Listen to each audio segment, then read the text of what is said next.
Coronavirus, pas d'amende pour les services de secours en zone 20 km/h, confirme Elke van den Brande.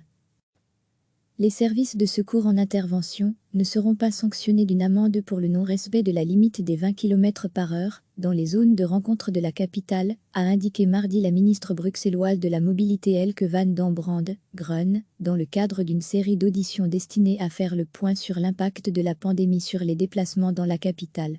Celle-ci a abondé dans le sens des propos rassurants du bourgmestre de la ville de Bruxelles Philippe Claus en soulignant que les services de secours amenés à intervenir pour sauver des vies pouvaient se déplacer à la vitesse que cela requiert. Au cœur de la capitale, l'ensemble du Pentagone a été placé en zone de rencontre dans le cadre du déconfinement, afin d'accorder aux cyclistes et piétons la priorité sur toute la voirie. Dans l'attente d'une adaptation du code de la route à cette situation, le processus est lancé. Les services de secours ne seront pas verbalisés, a confirmé la ministre.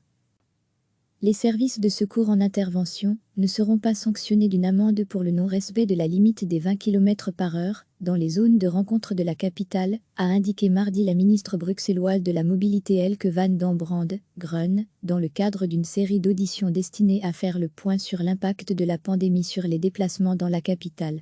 Celle-ci a abondé dans le sens des propos rassurants du bourgmestre de la ville de Bruxelles Philippe Claus en soulignant que les services de secours amenés à intervenir pour sauver des vies pouvaient se déplacer à la vitesse que cela requiert. Au cœur de la capitale, l'ensemble du Pentagone a été placé en zone de rencontre dans le cadre du déconfinement, afin d'accorder aux cyclistes et piétons la priorité sur toute la voirie. Dans l'attente d'une adaptation du code de la route à cette situation, le processus est lancé. Les services de secours ne seront pas verbalisés, a confirmé la ministre. Cliquez sur s'abonner pour recevoir les dernières nouvelles.